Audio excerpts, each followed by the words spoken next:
Many thanks for choosing us. Let's start from Parliament, where there's been chaotic scenes this week over the approval of the 2022 budget.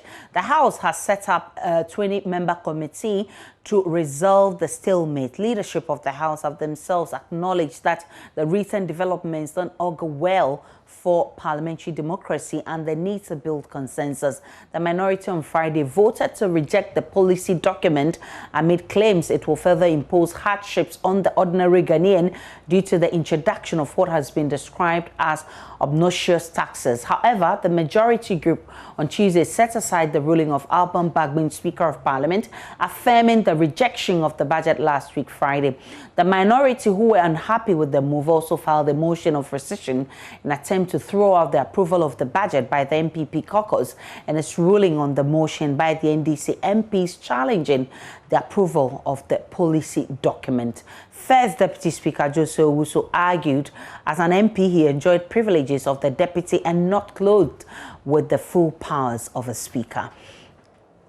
Now, this led to chaotic scenes in the chamber with some unhappy minority MPs attempting to snatch the speaker's chair. Ghanaians who have been left unhappy with the development have criticized the MPs for their unruly behavior. When it comes to the question of voting, it is very clear. Anytime any of the deputy speakers or any other member elected to preside is in the chair, that member does not vote. That has never been in dispute. Anytime a member is presiding, either a deputy speaker or a member who by necessity is elected from among members to preside, that person does not vote. He's debating. We are debating. Who was that? Shut up! You should shut up, brother. Who was that? Can the measure find that person and work him out? So, honorable members, let me put on record that I am a member of Parliament. I was counted to make the motion, and I suspended in this house. But what are you doing? You don't rule on it. We have to take a decision. I did not vote. Tell me in the standard what is therefore the application. He cannot rule. He cannot rule on an issue. That is before the house. No. How can he rule on it? He cannot rule on the voting before the house. How can he rule? So as the standard.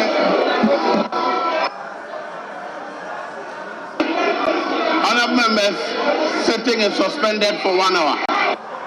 You are not a speaker.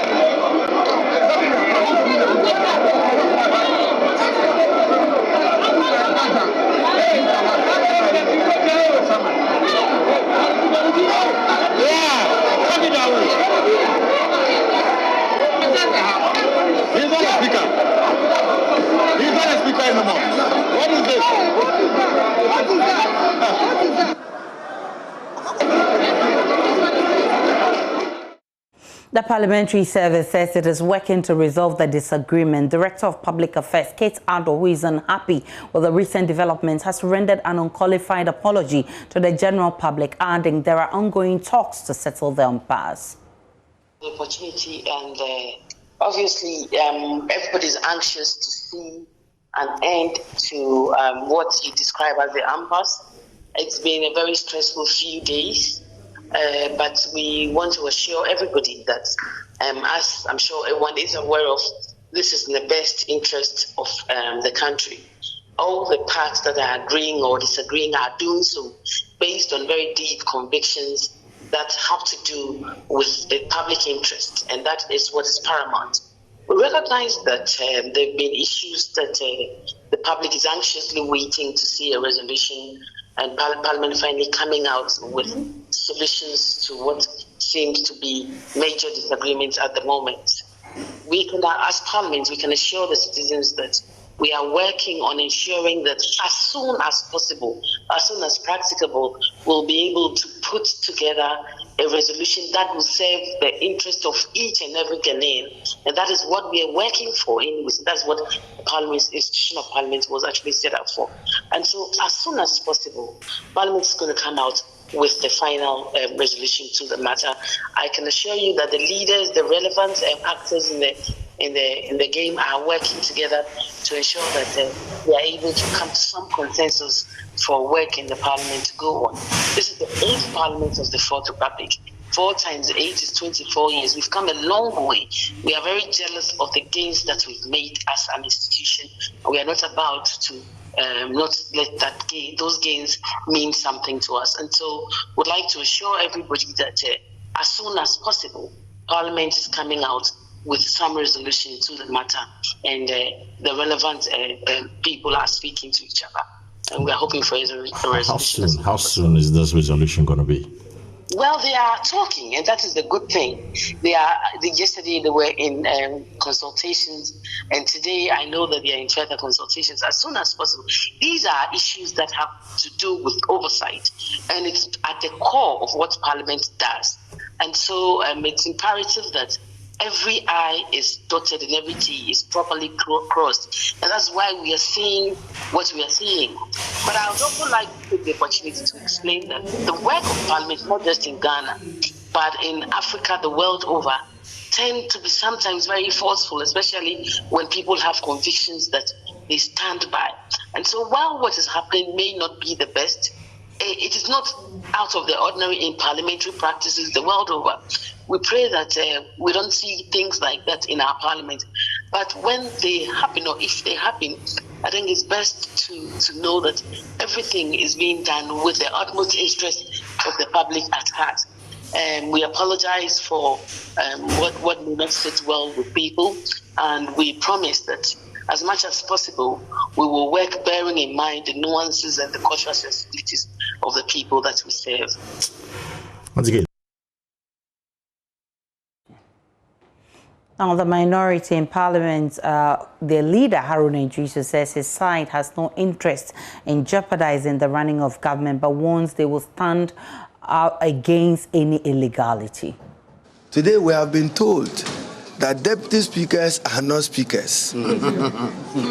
Our standing orders have been set aside. Any of you here, open your standing order and read the definition of speaker. It includes deputy speakers and persons presiding, as is expected of them under Article 102 of the Constitution. When you hear the Constitution, and go to the record, I've used it on the floor of Parliament. When you hear the Constitution say, except otherwise as provided in the Constitution, those of us who understand constitutional law, it operates as a limitation that in the exercise of that authority and mandate, have respect to other provisions of the Constitution. In any case, is it our minority they want to teach Article 104? Go to the record. I, on Thursday, 25th, stated on the floor of Parliament, reminding Speaker Bagbin that tomorrow, Friday, I will invoke Article 104 of the Constitution. At that time, as boastful and arrogant as they have been, they said they will populate it. So today you have seen what population does. The first deputy speaker simply abandoned putting a question on a motion and opted to give a ruling. You don't rule on a motion. The motion was accommodated. The motion was seconded. It was debated. All he needed to do was for the House to decide. But they knew that on their side, their numbers were not enough. Is to remind President Akufo-Addo and the majority leader that majority in parliament is majority present and voting, not majority outside the precincts, the chamber, in the skies. No, members available, present and voting. That is what the Constitution contemplated, even in Article 104. Let's take you live to Parliament, where Kwesi Parker-Wilson is standing by for us. Kwesi Parker-Wilson, I am aware of a high-powered meeting which is ongoing between leadership of both sides. I'm also aware of the 20-member committee set up to deal with the impasse. Let's start with the mood in the House.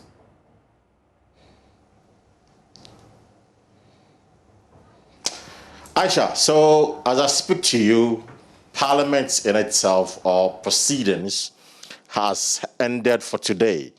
Parliament sat for just about 5 to 10 minutes, just for the records, and adjourned sitting to next week, Tuesday, for them to continue with the proceedings. Now, we understand basically that there's still some level of tension among members of Parliament. And so this particular adjournment is to make way for some of the MPs who have been elected or selected to ensure that they restore calm and address the disturbances and the confusion over the approval of the budget. So when Parliament, commenced activities of business for the day, it was Frank Adodompre, the chief majority whip, who asked leave of the Speaker to adjourn the House, and the deputy minority leader, James Kluche Avaji, also seconded the motion. And so the Speaker then put the question to a vote. The MPs in the chamber agreed that they had to adjourn sittings, and they did that. But I'm sure you'll be asking, was Joseph Osewusu the one chairing today's meeting? The answer is no. He wasn't in the chamber. He wasn't the one presiding over today's proceedings.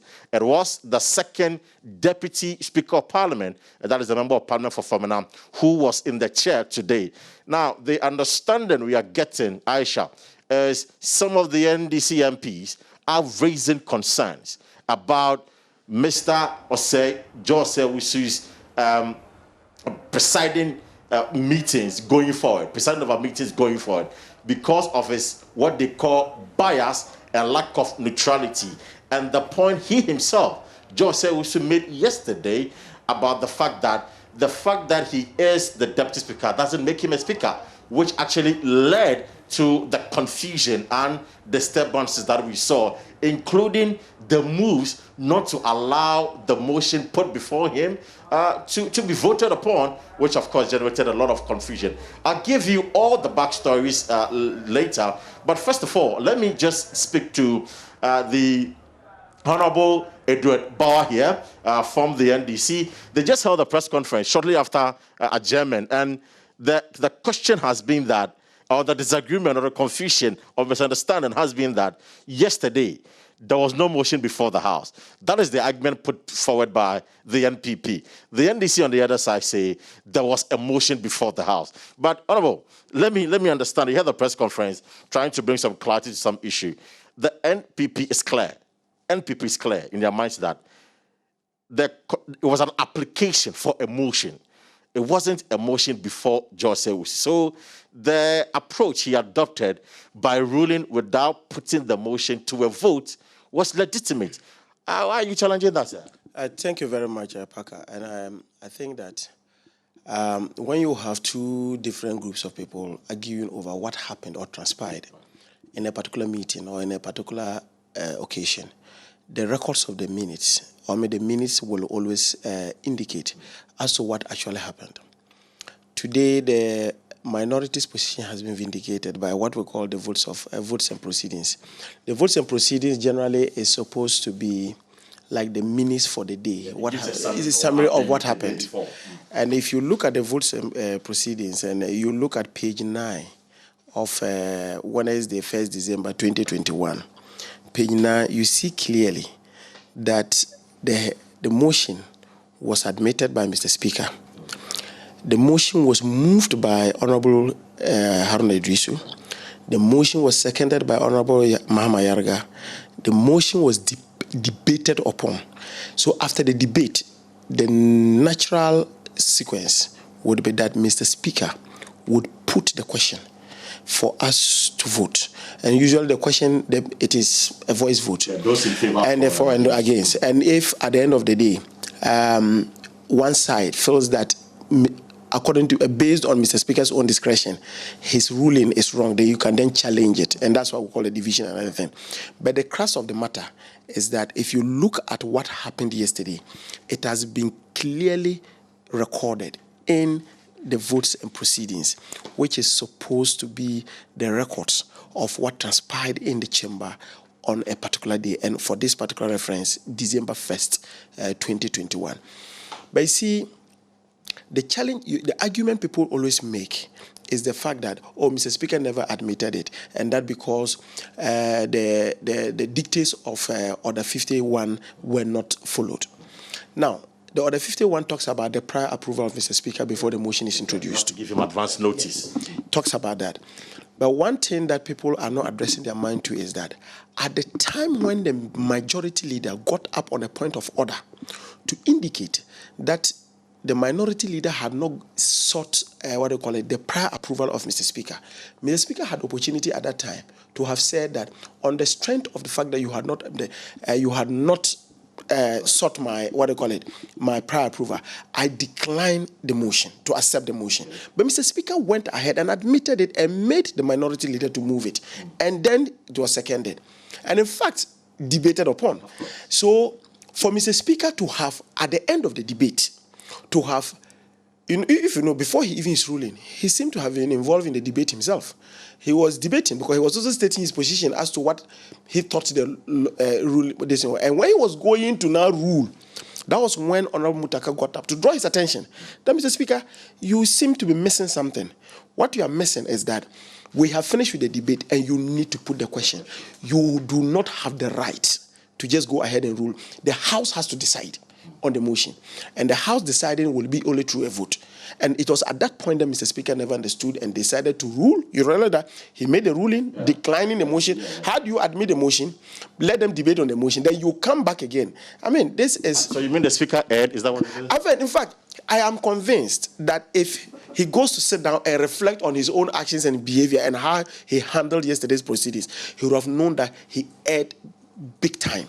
Because he could have stopped the motion, arrested the motion at the time it was being introduced on the basis of the fact that maybe the procedure was not being followed. But Mr. Speaker has the discretion to say yes, even though I was not given prior. You remember Suhini's motion that he did on one of these issues of privileges, that he was supposed to have a prior information. Mr. Speaker indicated that, look, even though you did not give me prior, notice on this, I still think that this is a matter of agency, and therefore I will allow you to go ahead. So in the same vein, that was what the first Deputy Speaker did.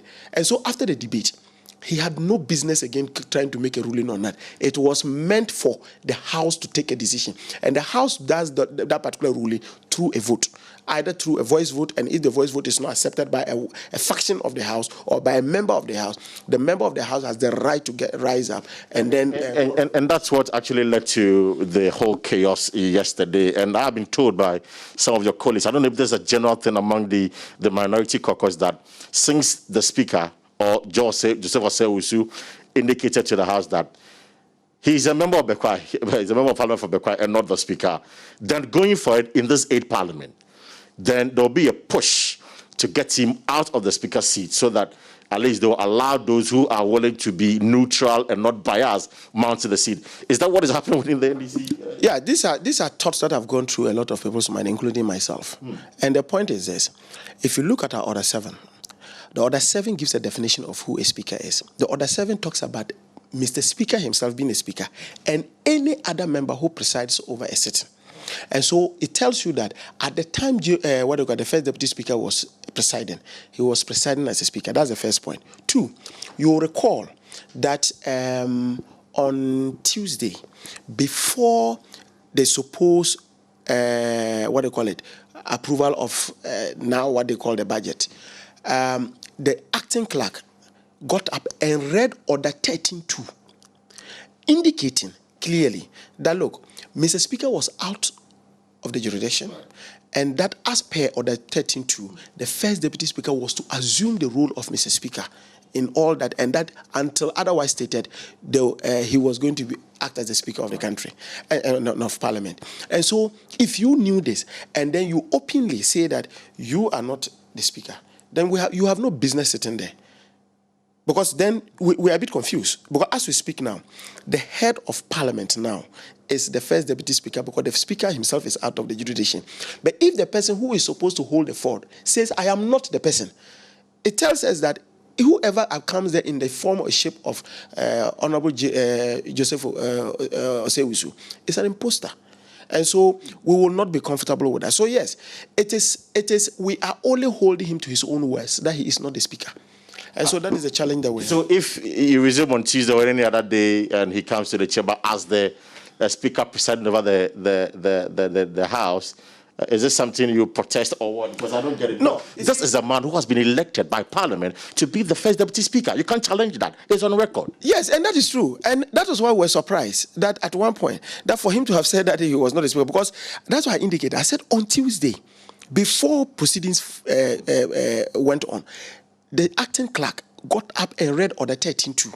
And Order 13.2 talks about in the absence of the Speaker, who acts as the Speaker. So he, as we speak today, as far as we know and as per our standing orders, he is supposed to be the Speaker.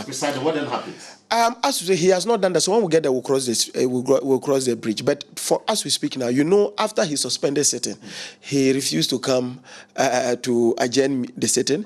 Today, he never came. It was the second Deputy Speaker who came. Of course, the second Deputy Speaker, even in the presence of Mr. Speaker himself, and I'm talking of Right Honorable Agbansumane Bambi, the second Deputy Speaker can always come to either adjourn or maybe even start a sitting or even continue from one point. So it is not out of place. But we are saying that since that particular unfortunate incident, he himself has not had the courage to come and preside over any deliberations in the plenary. But for the NDC, you wouldn't be comfortable having Joseph also in the chair? I think Ghanaians should not be comfortable with somebody that Ghanaians have entrusted with power. And he says, no, I'm not the one who is supposed to have that power. There must be a willingness on your side to act in a particular position before the state can entrust that role for you. So if the willingness of Mr. J. Osewusu is that he is not the Speaker of Parliament, what it simply means is that we should be putting our faith in other things, maybe the second Deputy Speaker. And finally, for me on this matter, I mean, you're guided by the standing orders. You can't just by word of mouth say because he said he's not the Speaker, automatically you're not comfortable, and so it should hold. You have to go through the processes to get him probably out. Is that what you're? No, that's not where we see. We just saying that if he comes again now to preside over any sitting, then that would be hypocrisy of what he said himself, because by his very conduct, he indicated that he was not ready to assume the office of Mr. Speaker in the absence of Mr. Speaker outside the jurisdiction of Ghana, as per Order 13.2. So that's why we're saying, if he comes, it will be a betrayal of his own position, that I am not the Speaker. You remember that's what he said. But apart from that, you still maintain that he I will tell you, I can tell you my personal opinion, and this may not be the opinion of the caucus. I can tell you my personal opinion, which is that I'll be very sad to see him there, to see him seated to preside over it. Why would you be sad? I'll be sad because I'm not too sure whether he's really fit to be there. That is the point I'm just trying to make. Because this is based on what he himself has said, that even in the heat of all the challenges, we expected him to have asserted himself as, yes, I am the Speaker, and this is the case. I don't have a problem if you err in your ruling. I don't have a problem if you err in some of the things you do. We are all fallible as human beings. But for you to categorically state that you are not what the Orders 13.2 says you are, then gives me a reason to be worried. Now, away from that, we know that there's a meeting going on currently. You're not a part of the member of the team, but we understand that, of course, the early adjournment for today is to allow the team members make sure that they resolve the issues that's going on.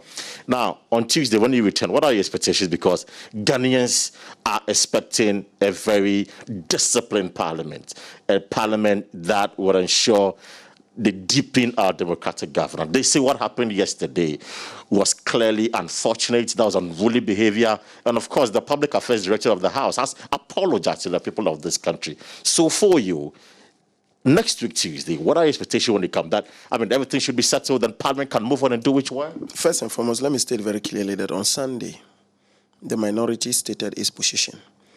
And the position we stated 5 main issues that we felt that needed to be addressed.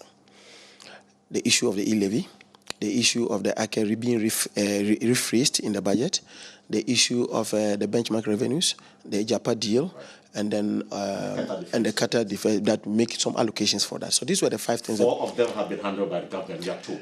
You see, the issue. Now, the only outstanding issue is the e-levy. Government says they are going to 1.5%. Your side of the house says they'll do 1%. That is the disagreement. No, you see, I am unable to ascertain as to whether those decisions have really been reached. Why? The finance minister had the opportunity on Tuesday to have indicated the concessions they had come to. Did he state those concessions? Why am I the one speaking on his behalf? Why should I be the one saying that really he has agreed on those 4 and it is only one? No, but Afenya Makin, the deputy majority leader, was on our network on JoyNews, clearly indicating that government has decided to bring the e-levy to 1.5. In his capacity as well. He's not the finance minister. The person who presented the economic statement, the budget statement, economic policy of government was Honorable Ken Oforiatta, the finance minister. He has not. And indeed, he was on the floor of Parliament and had all the opportunity to have indicated that these were the concessions he had come to. It is one of the arguments the minority is indicating, that whatever shifts, in terms of shifting that you have done in terms of your positions, put them in text. And let us have it. And let's see whether these particular moves that you have made in terms of trying to negotiate have been, agreeable. As we speak now, the concessions are in the head of the finance minister. What you and I are doing is just, in my opinion, in my very humble opinion, is chop bar gossip. I don't know that for a fact. The negotiation has not completed. There has not been any text to say that this is what has happened. All we do know is that the finance minister says there are some that this budget, and in fact, you see the order paper on yesterday's order paper said that the 2022 budget had been approved subject to some concessions that the finance minister had done. What are the concessions? Well, we are not aware of them. So, my brother, as to whether e-levy is being reduced to 1%, as to whether there's an allocation for the sea defense, would all be known if we have that. Because in the first place, minority is not it's not government. It's government that presents budgets. It's government that gives taxes and other things. Government should come and state their position, and let's see whether those things are agreeable or not. Let it not be that. Let it not be. So until then, nothing is going to happen. You see, yes. Let it not be a responsibility of the minority to be stating that e-levy will be 1% or that. That is not our job. Our job is that when you bring it and we agree, fine, it will demonstrate itself in the voting. If we do not agree, we will resist it. That is the point we are trying to make, because that is their job. And we are doing it because we are mirroring the aspirations and the sufferings of Ghanaians. And that's exactly what we are doing. Remember, the executive, they are the representatives of the state. Parliament, we are the representative of the people. And that is exactly what we are doing. We have been asked to come and discharge a particular duty. If I know that my constituents think that these various provisions, these particular challenges that we have are inimical to their very well-being, it is only incumbent on me to be able to fight it in Parliament. Thank you very much. Reba is a Bongo MP. But finally, before I go, Adjoa Safo, I know you are doing your investigation. How far with that investigation? I think that if for nothing at all, a body known as ASEPA or something has petitioned Parliament. Right. I think that it is only proper that Parliament takes this very seriously, because assuming that these suspicions are anything to go by and that they are true, it tells us that the integrity and the integrity of the institution of Parliament is being compromised, and that at the end of the day, people, who thought that they had an individual who was representing them may not have been the person. That is something that is serious. Let's not joke with this. I am not saying that the person who appeared on Tuesday and the person who appeared on Wednesday are different. I am not also saying... It's very convincing in his mind. No. The point is that, I mean, these are, you see, I have my personal opinion about it. Was it the one in the chamber? If it is she's a colleague. Yeah, what I saw from the screens sitting in my office, I thought she was not the one. But it can only, my position can be verified or maybe ascertained through an investigation. And I think that Parliament should be interested in conducting what they call an investigation to the end. If you say Parliament, what exactly are you talking about? I'm talking of Parliament, talking of the House. Okay. Because as we speak now, let me be very sincere, there's so much technology to ascertain as to whether the person who appeared on Tuesday and the person who appeared on Wednesday, whether they are the same people. I want us to do that. So you're urging the House to proceed with it? And I think that it is only fair that we do that, because there's even a formal complaint, that a petition that has been brought by a civil society organization. And it is only fair that we do justice to that particular petition. Thank you very much. So, Aisha, that's the Member of Parliament for Bongo constituency, Edward Bauer there, making into the alleged impersonation of MP4 Domi Kwabenya, Sarah Adjosafo. But I must say that 20-member committee is being led by, from the NPP side, Dan Boche, and of course from the NDC side, the Member of Parliament for Asamase constituency. And they have 10 members each, so 10 from the NPP, 10 members from the NDC. Now let me just walk you through briefly with a list of members of the NPP. We are told that Dan Boche is the leader of the team. Katie Hammond is there, Patrick Yabuama, Madame Patricia Piejay. We have Lydia Seria Al-Hassan, Alexander Afenyo-Makin, Habib Idrisu, Frank Anodompre, and Jogata. These are some of the members of the NPP within this team. And for the NDC, the Member of Parliament for Asamase constituency, I'm told, is leading the team.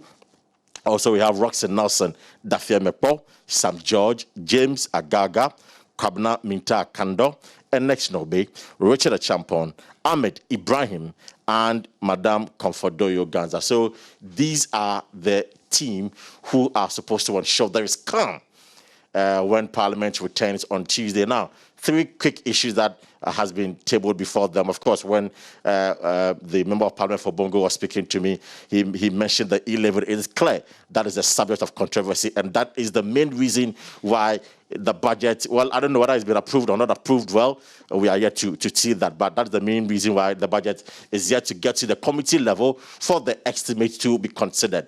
And 2, the issue of other disturbances where I mean, if there are few disagreement, you see some members of the House almost near fisticuffs between them.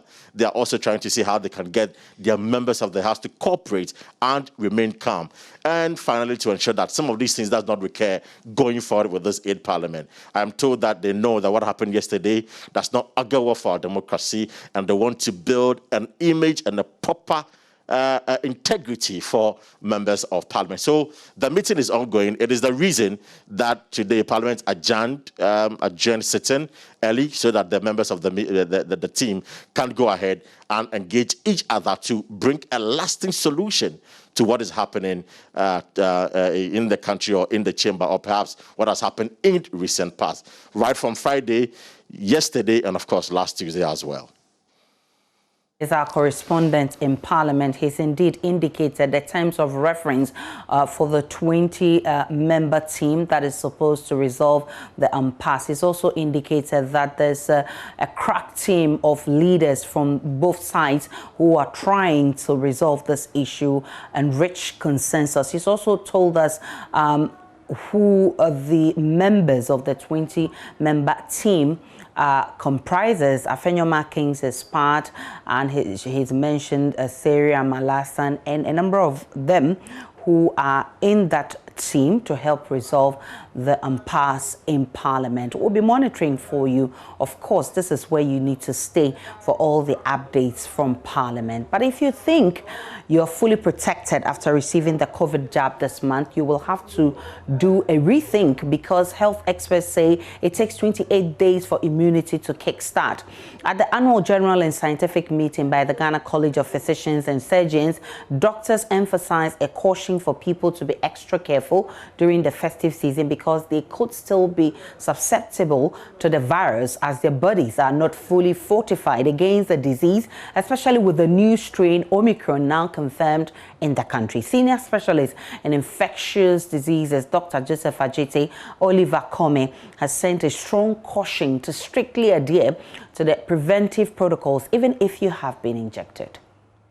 It's a process. The 28 days is the range of time. when somebody can say that you have been fully protected from the vaccines that you have received. So it's a range of time.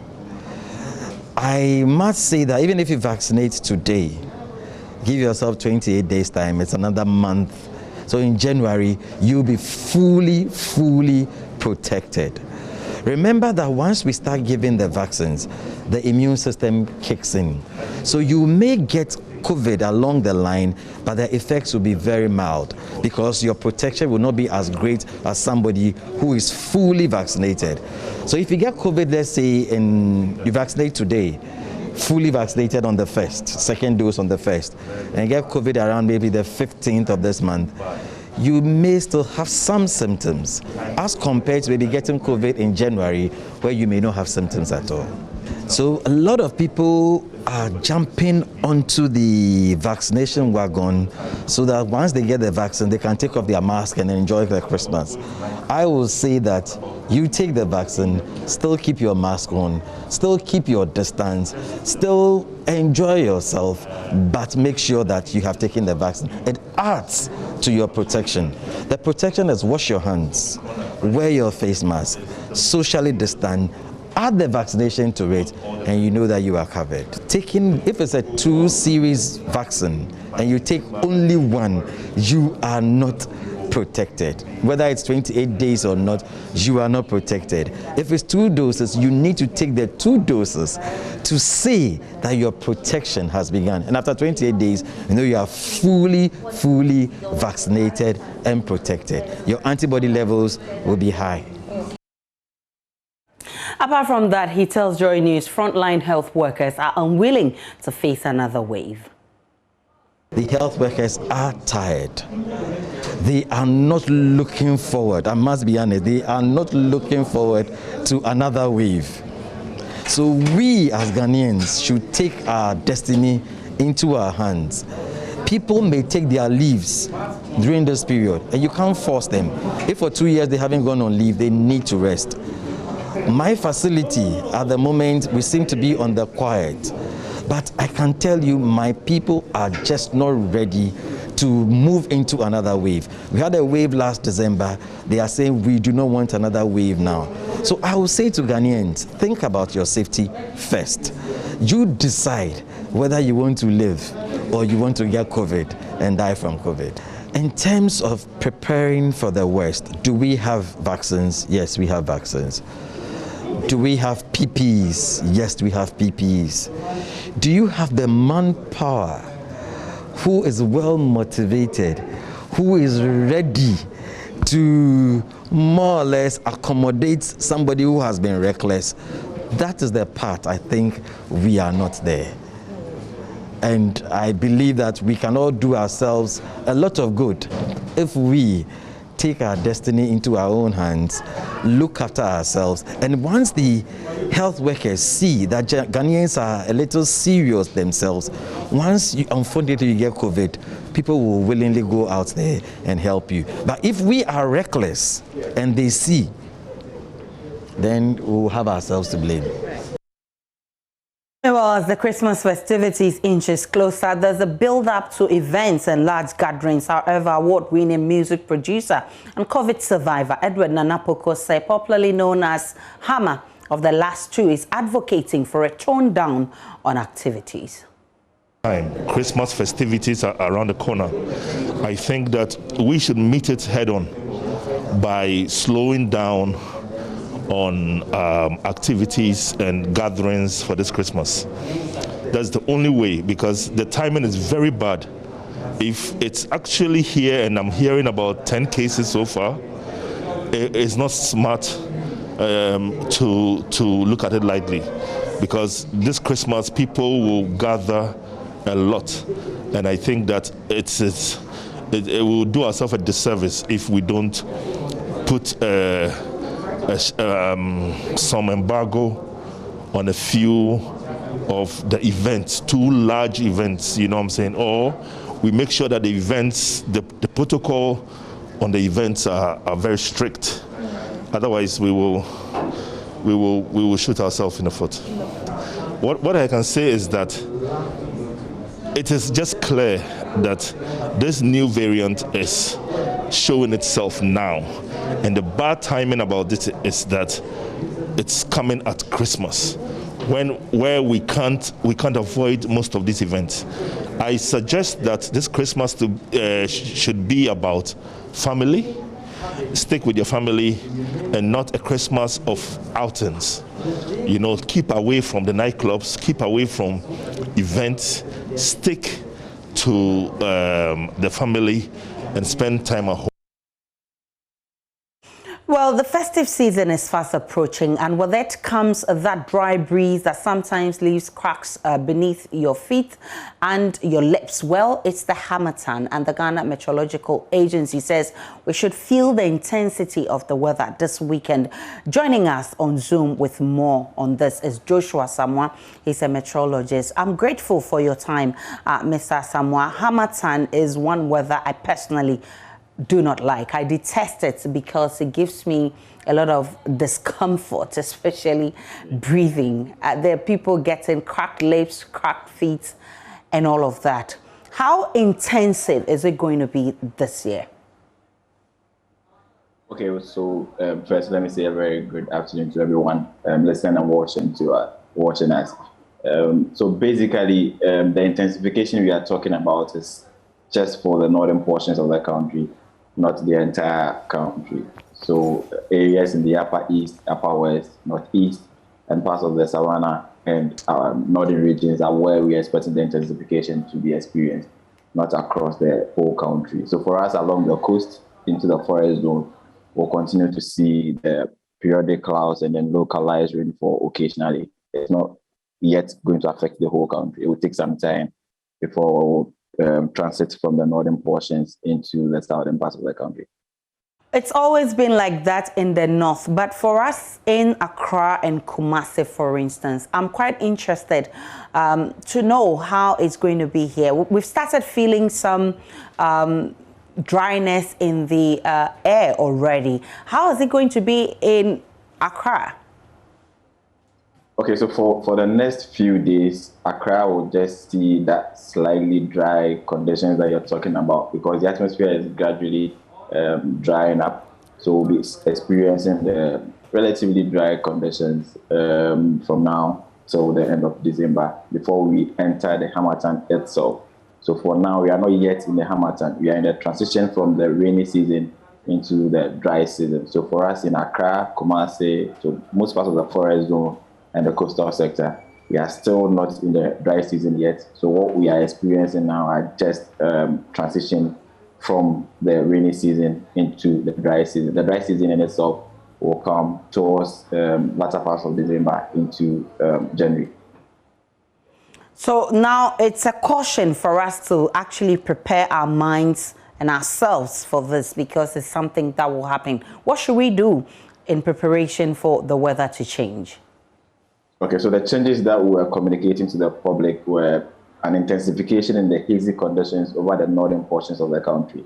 So they are currently experiencing some reduced visibility, but the reduction is not so much because the concentration of the dust in the atmosphere is not too much to cause drastic reduction in visibility. But we were expecting that over the weekend, dust has been raised over Chad, Niger areas, and then the winds are also going to propagate or direct those dry and dusty conditions from the dust source regions into our country. So that is what is going to bring the intensification over the northern portions of Ghana. So we are going to get more drier conditions. Relative humidity will be dropping quite significantly. We're expecting around 20% relative humidity. What it means is that about 80% of the air that we'll be breathing in will be dry. So just about 20% of that is moist. And so around this time, we should keep hydrated at all times. And then we should also handle fire very cautiously because the little mistake you do with fire could cause a major outbreak of fire around this time. It's getting very dry. And then the dust also in the atmosphere can settle on our food. And then when we take them inside, it will just go into our system. And so we should try and cover our food substances, our food products all the time, and then wash them thoroughly as much as we can, so that we will avoid dust from entering our system. I'm grateful for the education. He's from the Ghana Meteorological Agency, and he's been educating us on some of the things you should be doing in anticipation of the new weather, the Harmattan. We'll take a break on The Pulse. Remember, you can tweet at us with the hashtag The Pulse. My personal handle is @Nana Aisha, and we're also streaming live on YouTube, Facebook. It's on JoyNews on TV. We are back with more.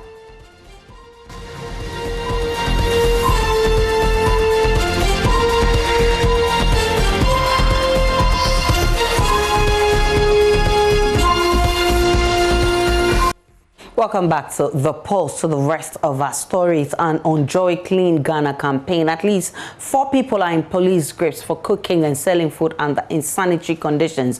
While some prepared the food with rotten ingredients, most of the vendors are at Bartholomew, a cooking hub within the Central Business District operated without health certificates. JoyNews' Michael Ashali joined the sanitation officers of the AMA for this operation.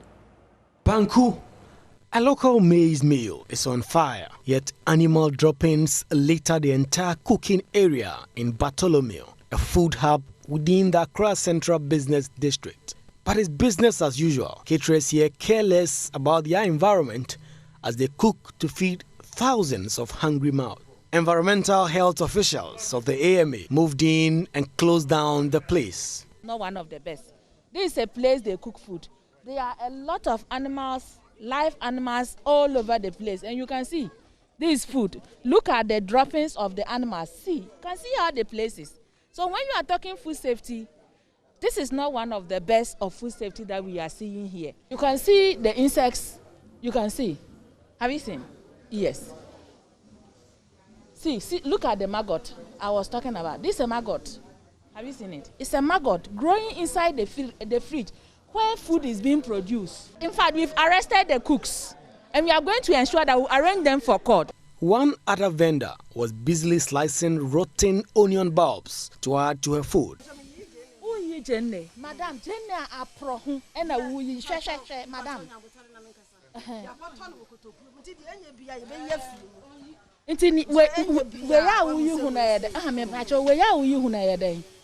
me pacho we ya we employ inti die ni tie we ye me wa hwe manim konkonte egunsi omo amoba be hiti akoton ama amanfo wa hwe manim aka chem se wo nua suosi akoya ko please take her too, take her I don't think now yes sir don't change panokwasa David take her as she is. This is food they prepared yesterday, and they are heating it to go and sell it. Ms. Kuchi says the AMA will not relent on ensuring that the unsuspecting consumer is protected at all times. It means they know whatever they are doing. And it doesn't mean that this is the first time environmental officers have been here. Officers have been here several occasions. And when you go back, they will continue again. But for this time, we are not going to allow this thing to keep happening. The public health is our concern, and we will ensure that people consume healthy food. At Opera Square, Yusuf, a kebab seller, was handed a summon after he failed to heed to several cautions for him to put his wares in a glass compartment. Passive, and because this is not the first time. Passive. Ni who says sif siya ototo nam na uye gu sif mu na ya ba behwe na any other day aye beba ha sif nim oni ya wa asem ebo ne papa cho okrata ni osamankrata ni. Yes. And then, so what exactly have you issued out to him? So we have issued her a notice, one for preparing for sale kebab to the public exposed to dust and flies. Also where he is on the public way. That is one. 3, he himself, we've not even seen his medical health certificate. And 4, we want her to have a sieve so that when she is done grilling it, she put it inside the sieve so that it will be safe from dust. People are consuming it. We are talking food safety. At the end of the exercise, 4 food vendors were arrested and 6 summons were issued. Today we have issued about 6 notices, and we've arrested 4 food vendors for deliberately preparing food in dirty environment and storing food products breeding with maggot for sale for human consumption. And also, we have come here and we have seized this food. We were also at the place where they rear cattle. You cannot rear cattle amidst of where food is being sold. And also, fire outbreak. We also gave a notice to somebody who is preparing, repairing generators amidst people who are cooking. When there is fire outbreak, it's going to cause a lot of havoc. And then they'll be calling for the government to come to their aid. Meanwhile, they've seen it, but they will not put a stop to it. We have gone to put a stop to it. It is important that wherever you find yourself, be it cooking for yourself or for your family, you are putting it all the right protocols to make sure that it is safe and healthy for consumption. This is Joy Clean Ghana campaign. I am Michael Papandiashale. Farmers across Ghana will have their toils rewarded or at least recognized for their contribution to national development. They've worked hard each day to feed the nation. It's the 37th edition, and as we begin the build-up, we take you live to the Central Region capital, Cape Coast, for events leading to the big day tomorrow. My colleague Richard Kwejonyako is our correspondent there. He joins me live with more on what is happening there. Richard, first, let's look at how things are shaping up.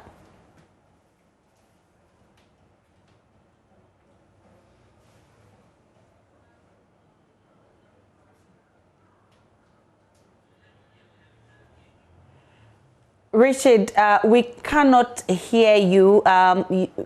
You need to reposition yourself so we can hear what you're saying.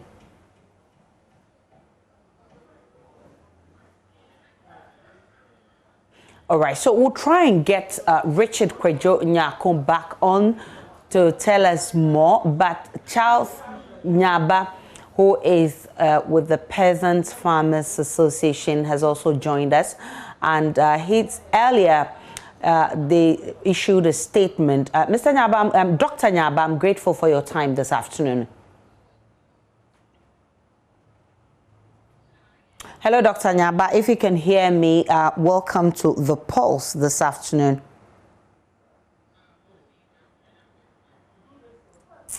All right, so we'll try and get him back on. He joins us via Zoom. Kwejonyako is back. And Kwejonyako, you were telling us preparation for tomorrow's celebration. Hello, Aisha. Yes, we can hear you, Kwejonyako. Go ahead. Okay, so Aisha, we are at the event venue, the Adesina College Park. In fact, this is the exhibition center, and it's the same venue that is going to host tomorrow's National Farmers Day celebration. In fact, it started on a very slow note where the exhibitors were complaining that, in fact, they were not receiving enough patronage. But as the day, went on, they started seeing some good signs, and so I'm happy to report that they are very, very happy now. Now there have been series of activities ahead of tomorrow's event. Today there was the ADB forum where stakeholders in the fishing and farming industry converged, and they were thinking about financing, how to finance the agricultural sector. In fact, they said that there were a lot of restrictions and impediments that have been put in the way of the access to funding by these farmers. So the ADB announced that come 2020, they were going to ensure that all of these impediments were removed, and they were going to ensure that even the small-scale farmers and then those with the bigger muscles would also have access to funding that will also boost the agricultural sector. In fact, we also had an interaction with the 2020 national best farmer, and his thought was that it is not only the bigger muzzled farmers that ought to be supported or the loan acquisition, but they are looking for grants for the small-scale farmers as well, because according to him, they constitute about 70% of the food producers in the country. And so if they are catered for, the country's quest to reduce the food imports in the country would also see the day of light. And so it's been very exciting here. There are many people that have displayed their wares here, from agricultural produce to some innovations. In fact, earlier we also went to a place where the solar poultry cage, where you can even have one in your home, where everybody will have some ease in raising poultry in their home in order to reduce the poultry imports in the country. So it's been very, very good here, Aisha. Richard, I know that the farmers have been explaining why government must pay more attention to their plight, especially as they are going to be celebrated tomorrow. What are the issues that they're raising, and what is top on that list? Come again, Aisha. I know they've been telling you the problems they're facing, and I'm saying what is top of that list, the reason why governments must give them attention. Well, so according to them, there's been a rise in food imports, and the COVID-19 has dealt a hefty blow to the farming sector, and so they want government to intervene. They say that the time is now for government to shore up production so that the food imports that we boast ourselves saying that our economy is an import-driven one would be changed. In fact, the narrative, they want the narrative changed, so they want government to give more grants, not only loans, but grants to excite the farming sector for people, especially the youth, to go into agriculture. In fact, the managing director of the Agricultural Development Bank was saying that, well, they need to make entrepreneurs out of the fresh graduates that are coming out of school. So what the ADB intend doing is to give them some incentives, give them monthly stipends, give them accommodation, so that the national best farmers, the past national best farmers, would raise or mentor some of these fresh graduates in order for them to generate some interest and be also self-sustaining, so they will be able to mentor others. By so doing, the menace of graduate unemployment will reduce drastically. So for the farmers, it is access to financing, and then the desire of government to inject more resources and capital into the farming sector. The fishermen I have been speaking with are also saying that they should not be left behind, because they also need to be given some incentives, outboard motors and other things, because the marine resources are on a decline, and government also need to come to their aid. Introduction of aquaculture policy will also aid them gravely. So that is what has been happening here.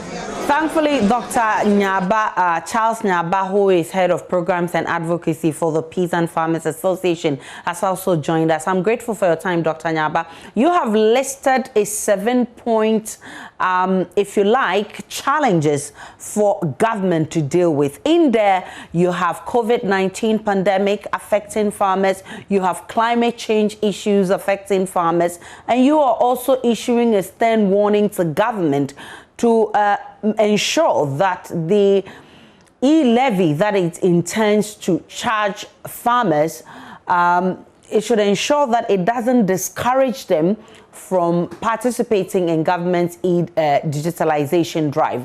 What are those issues you're raising?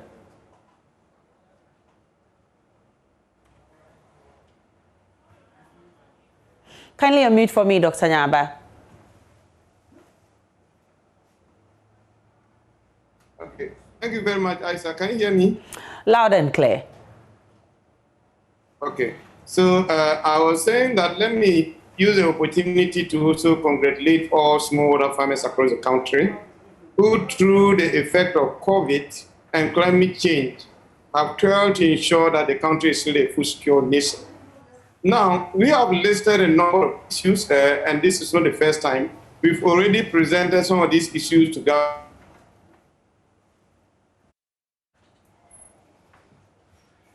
All right, so Dr. Nyava is the head of programs and advocacy for the Peasant Farmers Association of Ghana. All right, so I'm told he's back. Dr. Nyava, let's hear you. Yeah, I was saying that following what is currently happening, where we have increases in food prices and shortages across all food growing areas, most of these things are as a result of what happened in 2020. Now, what are those factors that we talk about?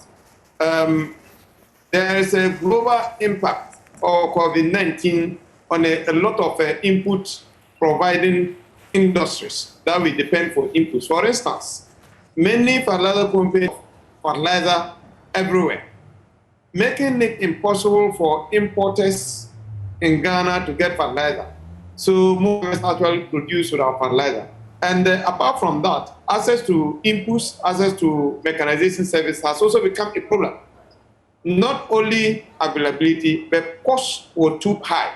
So we think that if government agenda of making Ghana self-sufficient in food production in certain commodities like rice, that the minister keeps saying, then we need to pay attention to some of these things. Otherwise, we continue singing these songs and we are not moving anywhere. The other leg we're looking at has to do with impact of climate change. You realize that in 2021, at the beginning of the season, there was drought across all the farming growing communities in the country. Along the line, when the rain started, we experienced some flooding in northern part of the country, which destroyed the little that we were able to produce. For all this contributed to shortage of food in the various markets that we are currently experiencing. Now, the other issue that we have observed in the budget that has just been read, whether it has been approved or not, that we want government to take a second look, has to do with imposition of 1.7% e-levy and all electronic transactions, including mobile money transactions. That is not too healthy enough for we who try to encourage farmers to also go into savings and then using digitization to... Can you hear me? Loud and clear, Dr. Nyava. Yeah. So we think that is something that government need to look at, even though that we need to consider. Because already farmers are going through a whole lot of risks and difficulties. Most farmers are producing at loss because the risk in the sector, any other businessman will not like to go in. So once we have volunteered to go into these areas, we really need that government cushion to enable us to continue to do this kind of things. But if you are now imposing a levy of 1.7% on e-transaction, that will not help us at all. And we think that it's not yet too late. The budget is still being discussed. It's something that government can do. And if for nothing at all, the government thinks it cannot completely take this one out, there should be concession for smallholder farmers so that they will be able to actually continue to do their work. Now, the other angle that we need to look at, if you talk of smallholder farmers, it comprises of those who are into crops, those who are into fisheries, and those who are into livestock. The livestock could be domestic poultry or intensification of poultry. If you look at planting for food and jobs, the focus has been on the crop subsector with limited attention on those who are into domestic poultry, domestic livestock like cow, goat, and what have you.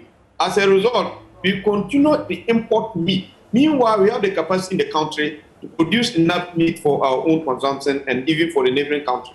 So we think that as we reflect the Farmers' Day and what we need to do in going forward, government need to actually broaden the scope to also put in interventions that will address issues in the livestock subsector. So among other things are some of the things that we think we need to reflect as we celebrate at the 7th edition of the Farmers' Day. What recommendations are you making for government as far as the 7-point challenges you've listed for government is concerned? Yeah, so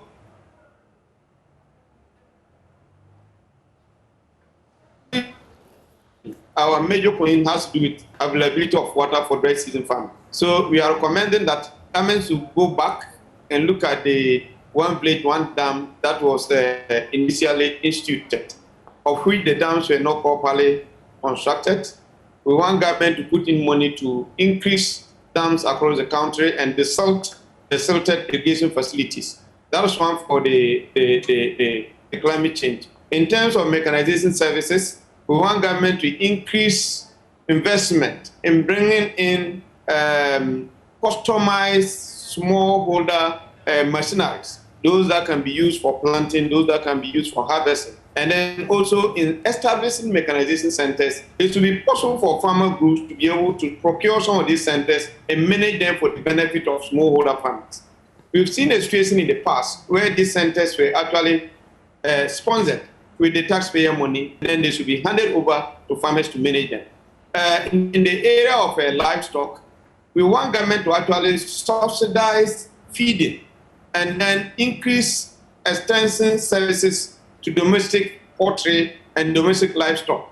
When government talk about livestock, the focus has always been on those that have been intensified, the formal sector livestock, which is we see a huge poultry farms and other things. And even that one is not enough. So we want to see similar attention that we have for food and jobs also being extended for rearing for food and jobs. And we think that when we do that, we will have integrated system so that if the crop subsector fails, we still have the livestock subsector supporting the productivity of farmers. In the area of the e-levy, as I mentioned earlier on, we want government to come up with an innovative approach that will ensure that smallholder farmers are cushioned or they are not taxed that much, which will discourage them from also participating in organic fertilizer. Today, you hear in the news that most big chemical fertilizer companies like ARI in Norway and China are being shut down. So it means that we are going to have more difficult times in 2022. So we now need to begin to see how best we can invest in organic fertilizer and also training farmers to use their own farm debris to prepare compost, and then introducing agroecology farming practices. When we do that, it will limit overdependence of farmers on chemical fertilizer, which is already a problem for us. We also want to see a situation where government actually practicalize the intervention that is looking at making it possible for the youth to get a credit at a flexible interest rate to go into agriculture. If that is done, we will see our young youth, those who are already in it, and those who are outside looking for employment, non-existent jobs, and they are riding for the farming communities to urban areas, also engaging in farming activities. Charles Nyava is the head of programs and advocacy for Peasant Farmers Association of Ghana. I'm grateful for your time, Dr. Nyava, but he makes some critical points there, and they want government to subsidize feeding for livestock, continue with the One Village, One Dam, extend planting for food program, and also devise innovative ways of charging the e-levy. My colleague, Kojo Nyakun is still there. Kojo Nyakun, what more can you tell us as far as the preparation towards tomorrow's Farmers' Day is concerned? Yes, Kojo Nyakun. Hello, Aisha. Yes, Kojo Nyakun. Thanks for the exhibitors here.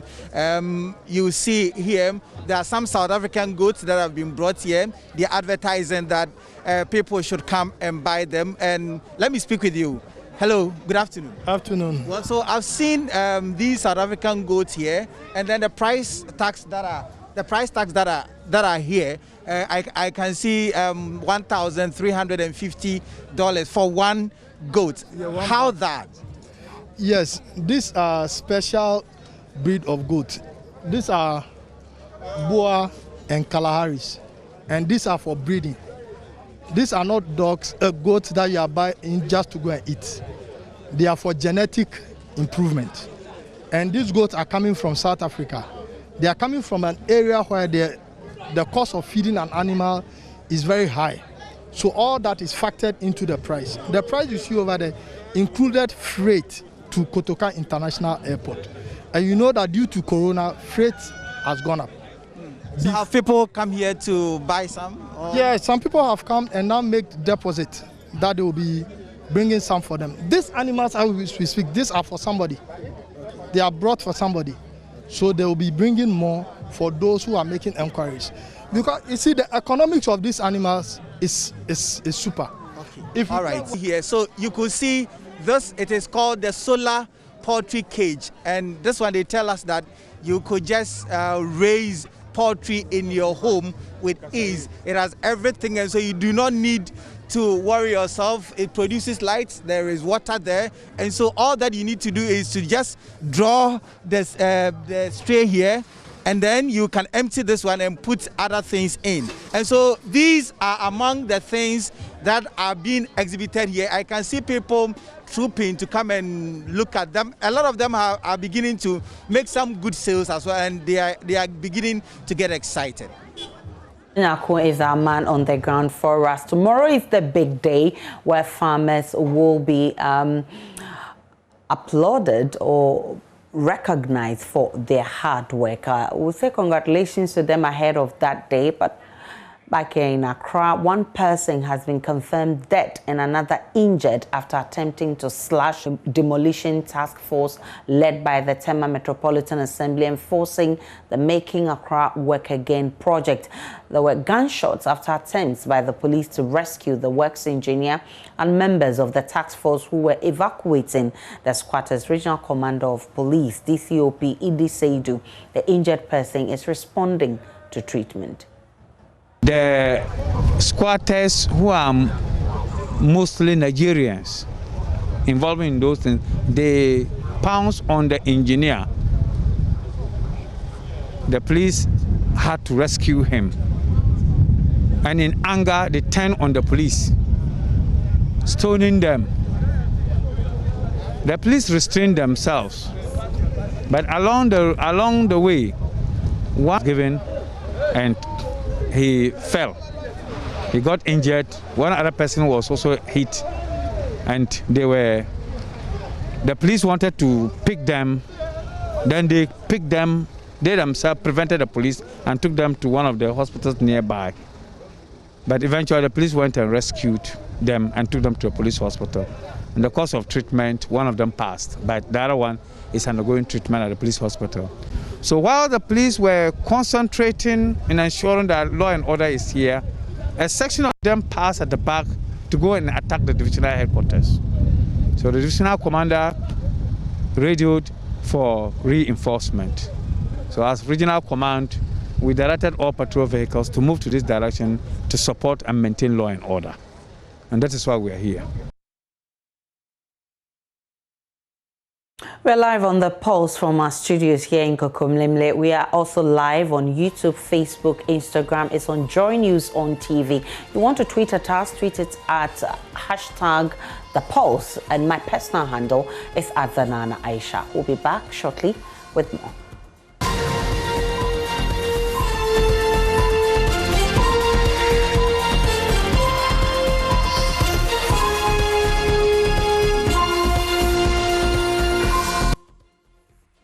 Welcome back to The Pulse, to the rest of our stories. President Akufo-Addo has expressed worry about the increase in HIV infections among adolescent girls and young women. Speaking via video conference at this year's World AIDS Day ceremony, the president attributed this worrying trend to gender-based violence and inequality. The Ghana AIDS Commission says HIV/AIDS infections rose by an alarming 15% in the last year alone, with 69.4% being women. We'll be joined by a representative from the Ghana AIDS Commission shortly to have a broader conversation on our infection rate. But first, let's listen to this report.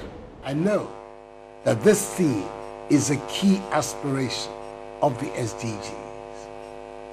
This means our diligent pursuit of the SDGs should position us favorably to ending the inequalities fueled by AIDS and other pandemics.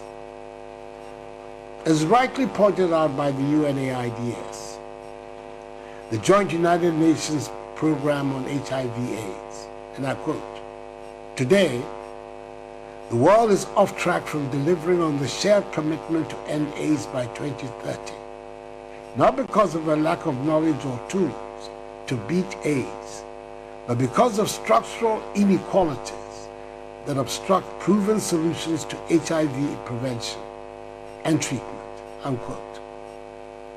Indeed, gender inequalities, stigma and discrimination associated with populations at higher risk of HIV prevent people from accessing prevention and treatment services.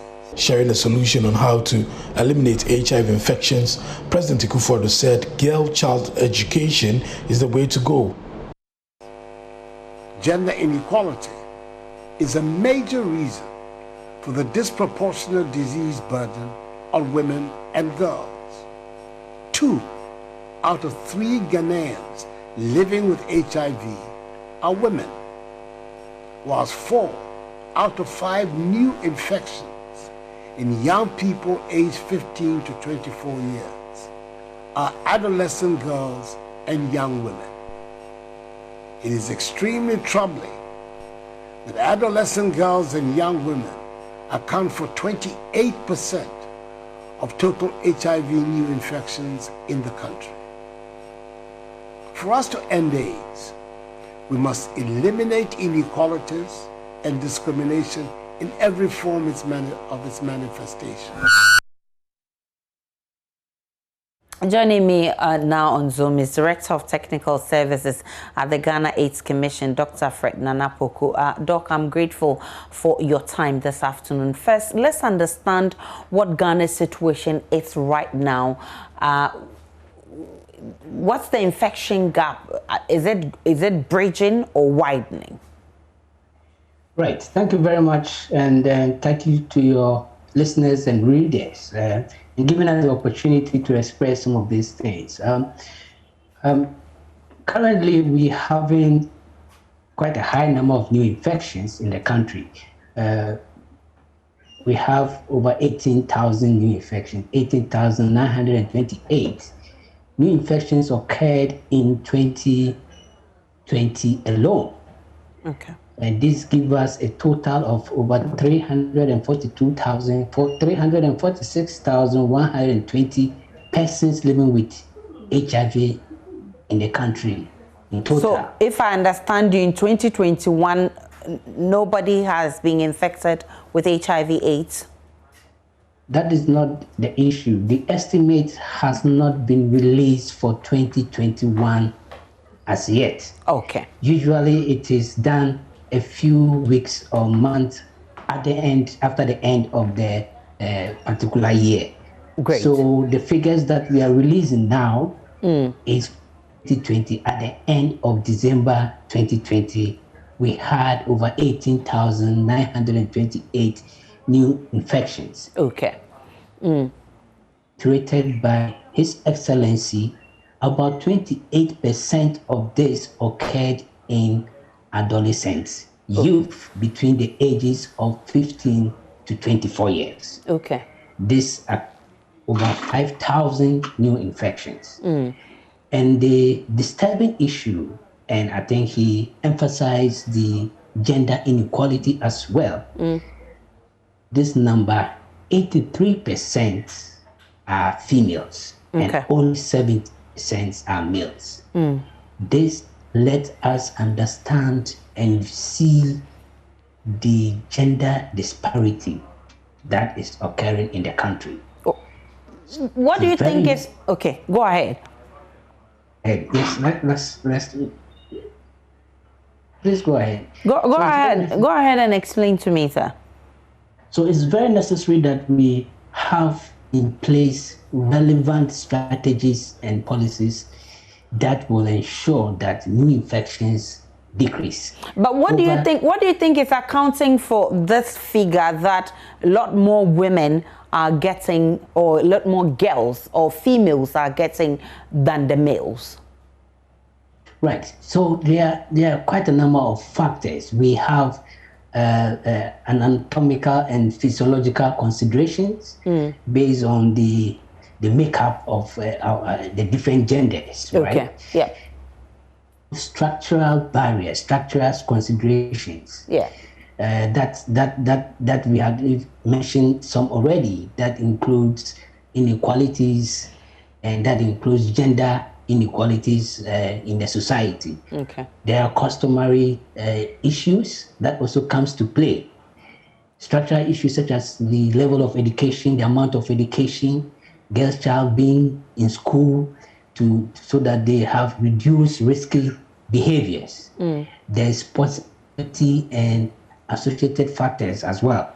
So it is a combination of issues, and I must say that the Ghana AIDS Commission, together with our partners, especially the UN system, are looking at ways and means to help bridge some of these inequalities that we find in our society and in our environment. What has been the challenge in reducing the infection rate over the years?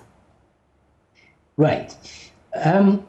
One, there is a general notion that HIV is no longer of public health threat, which is not the case. It's still around, it's still persistent.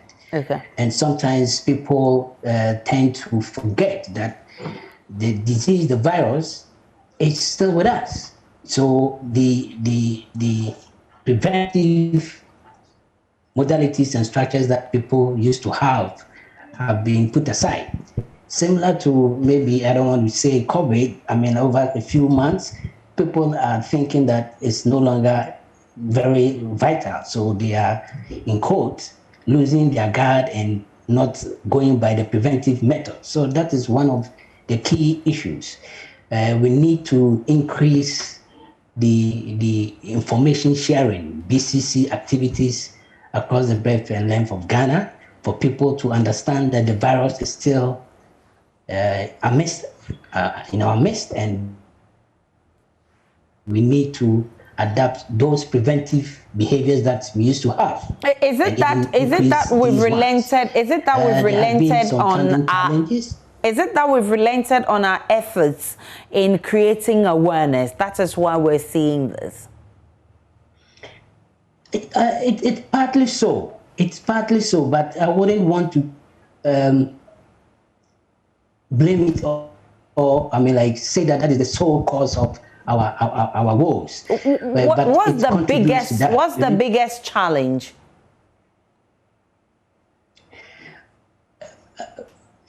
It is multifaceted. You know, it's multifaceted. I don't want to say that this is the one and most biggest or the biggest issue around. Okay. But there is issues about funding. There's issue about our own ability to appreciate and fatigue, I might call it in a way, fatigue in adapting preventive, and sometimes we are even sources of our own. We fall victim to our own successes. The presence of vital antiretroviral drugs, which is good, though they don't cure, but treatments. People tend to think that HIV and AIDS is no longer, in quotes, scary and adapt any risky behavior without thinking of its consequences. So, and then some of our cultural practices where there is imbalances in power play, especially during negotiation for sex and all that, where a woman don't really have the power to negotiate effectively for the use of condoms, and it's all at the discretion of the man. So that imbalances in power dynamics is also a contributing factor to what we are seeing now. Yes, so we need to increase this awareness and this education among all sectors of research, especially the youth, because some of them were not even around when those intensive campaigns were being carried out. So now growing into age, it becomes a big challenge because they might not have had those initial campaigns on ABC, abstinence, be faithful, condom use, and all that happened 2-3-4 decades ago. So we need to revisit these campaigns, which the Commission and partners are vigorously and aggressively and pragmatically looking at how to revive all these campaigns. So what's the plan for this year? What's the plan for this year? Because we've heard the president expressing worry over the situation in which we find ourselves now.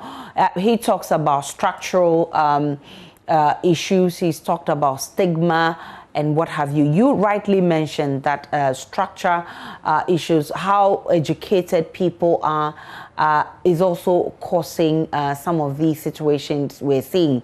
What's the plan for you at the Ghana AIDS Commission? Thank you very much. So the plan is quite, not, I wouldn't say simple, but it is extensive that we can all look at, and it's for everybody. We don't want to leave anybody behind in this plan to ensure that we are able to bring down the tide. We have developed a strategic document, the National Strategic Plan that will run from 2021 to 2025, a 5-year strategic plan, and it details the prevention modalities that we want to adopt. Goes into details and help us target the relevant populations as well.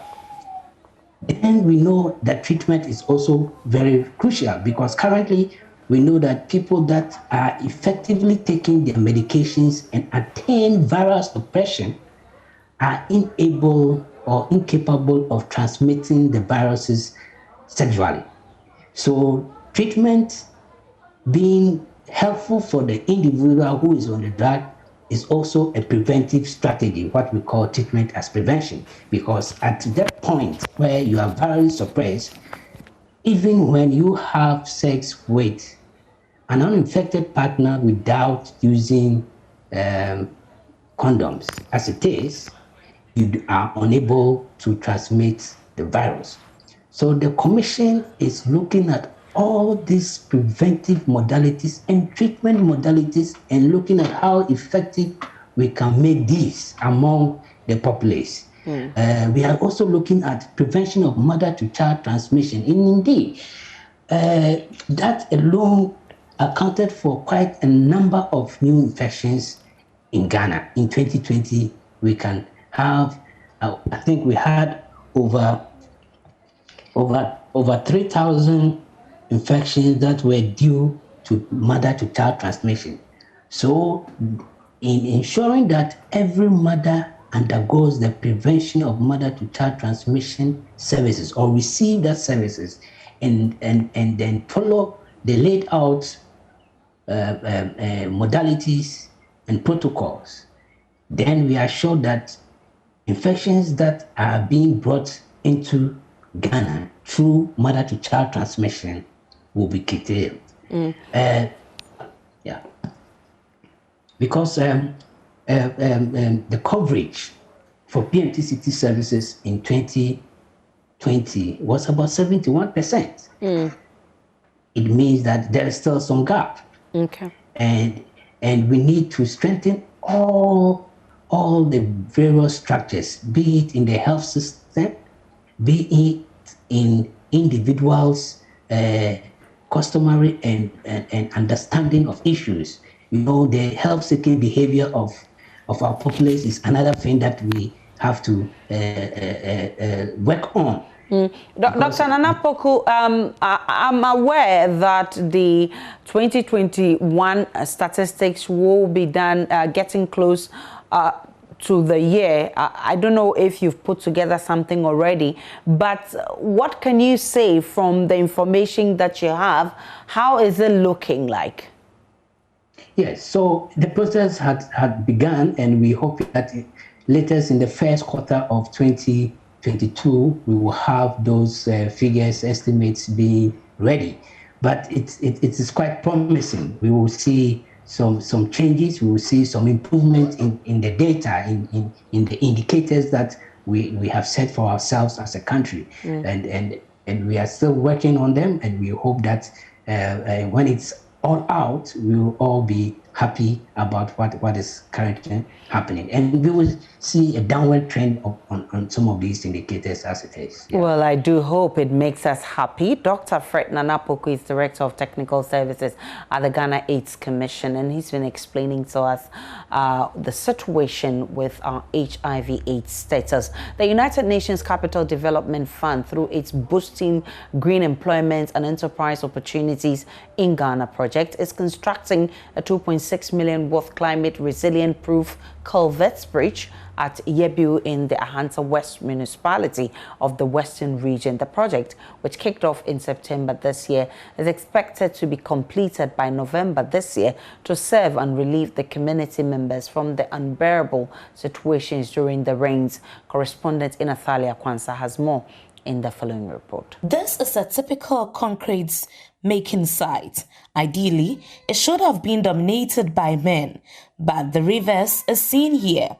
Over 30 women given the opportunity under the United Nations Capital Development Fund through its Boosting Green Employment and Enterprise Opportunities in Ghana project to construct these culverts here at Yabil in the Western region. Big project, and I'm here,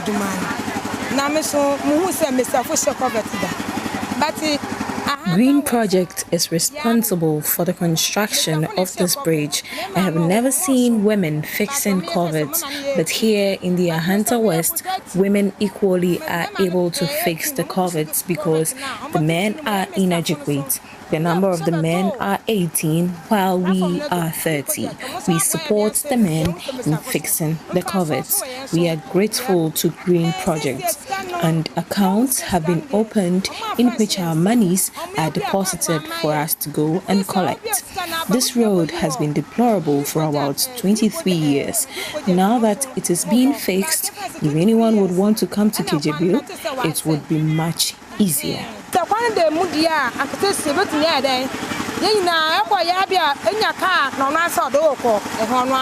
The construction of the climate resilient proof culvert bridge has become necessary considering the deplorable nature of the road between the Yabio and Kijibri communities.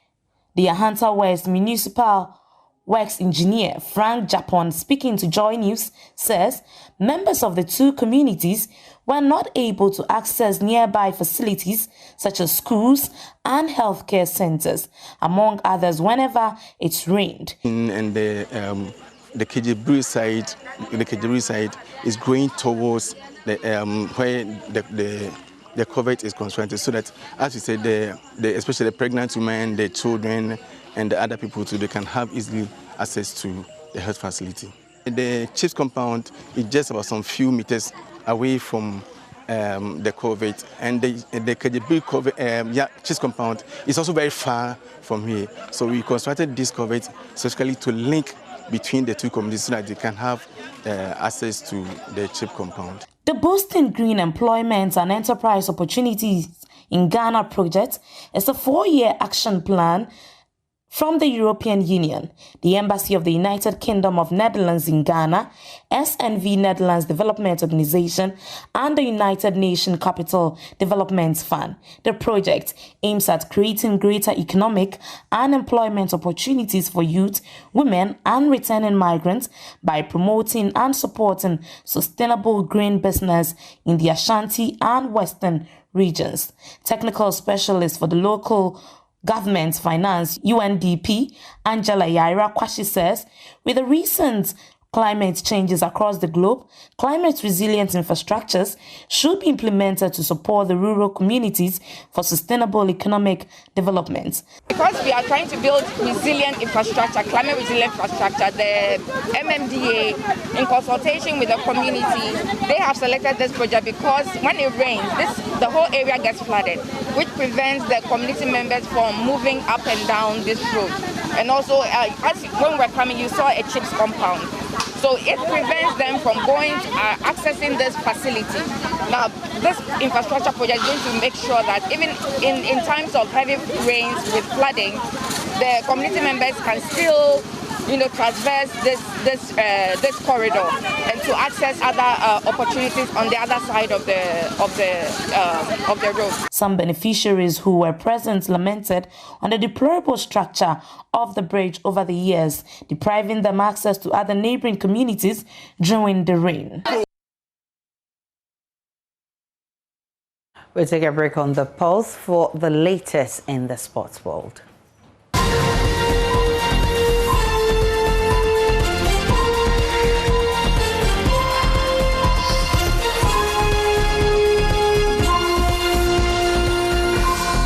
Hello, welcome to the sports segment with me, Ore Kuwampo, for the Age 360 Tour. It's the first of its kind, and it's a tournament and the first for ranking of kids from the age 3 to 12. Now, ahead of the tournament, I've been speaking to some of the young participants who are really looking forward to the event. So welcome, guys. Nairam, how are you doing today? Good. You're doing good? Yes, I am. Okay, and Janelle, how are you feeling? I'm feeling amazing. Fantastic. Andy, how are you doing as well? Fine. Okay, great. So we're going to be talking about some tennis today, right? And we'll be starting off with your interest. How come you started playing tennis? Let me start with you, Naira. I started playing tennis when I was 3 years old. And when I was in the house, Rafa Nadal was playing against Dominic Thiem. And in the Roland Garros, that's when I fell in love with playing tennis. Janelle, how did you get into tennis? So, first, my dad was teaching me how to play tennis at the age of 2.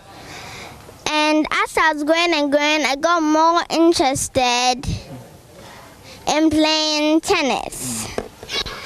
And then I started playing with a coach called Coach Na in July. Okay, interesting. Andy, how about you? What's your tennis story like? I was playing tennis because my dad plays it. And he was teaching me how to play tennis. He bought me a USA Open tennis racket when I was 3.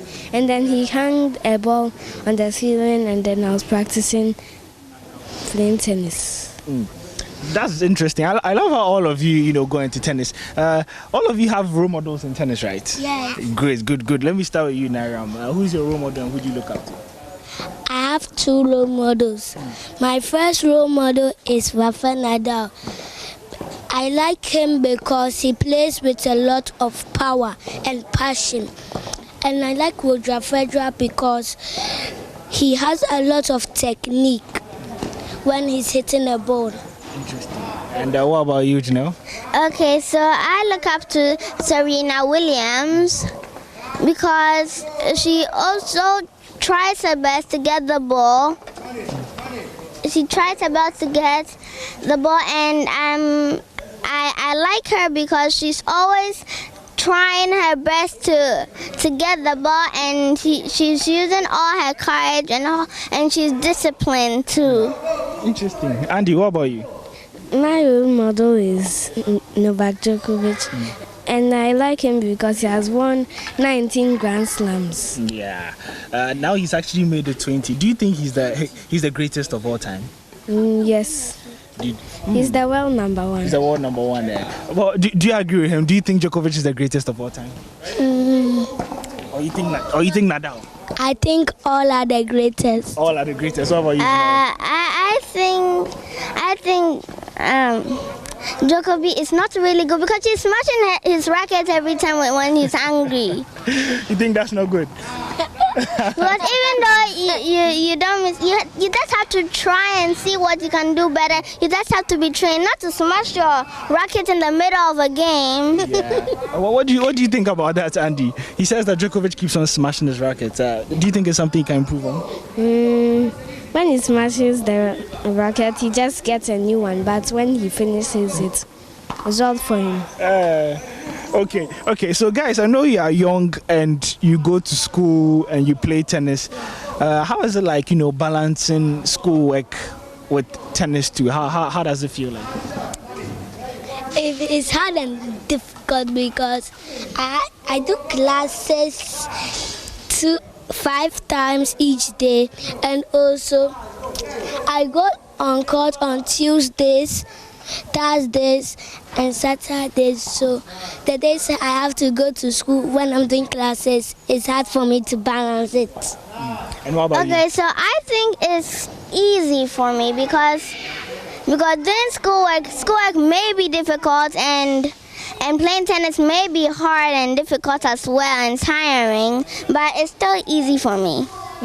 Interesting. We've had one who says, Nairam says it's difficult.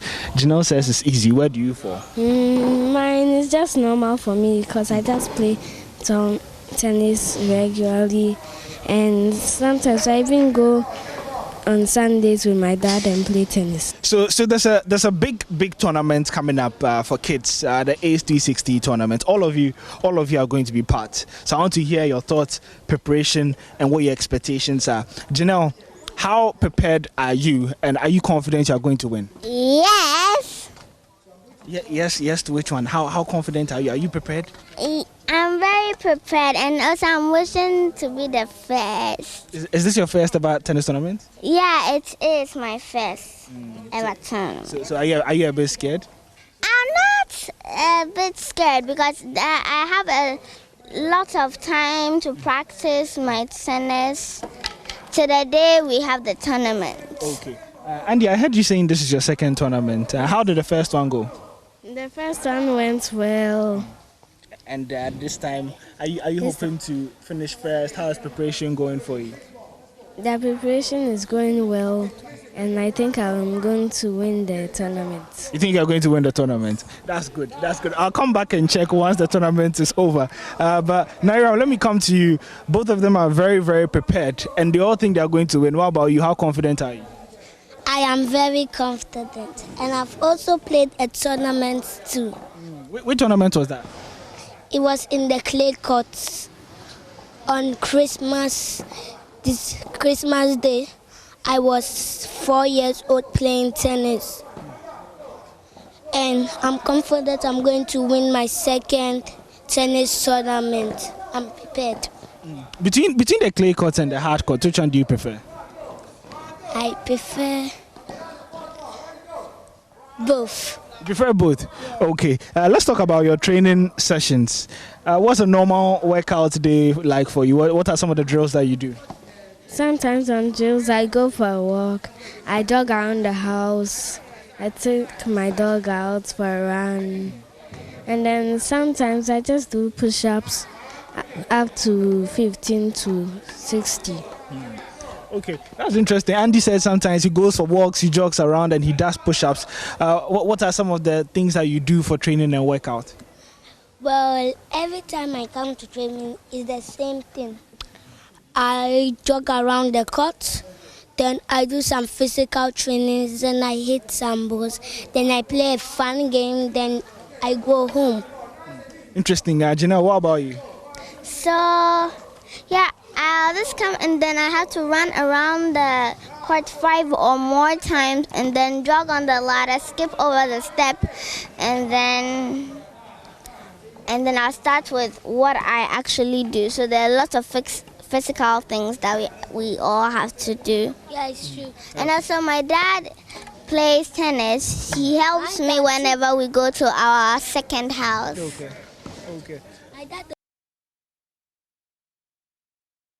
So it's Janelle for me.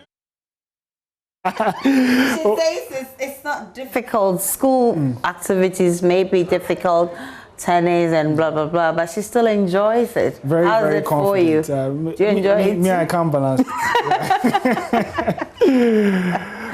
All right, so that'll be it for sports. Yeah, right? that's how we wrap up the sports. We'll bring you more details on the ACE 360 Tour tournament, which comes up later this month.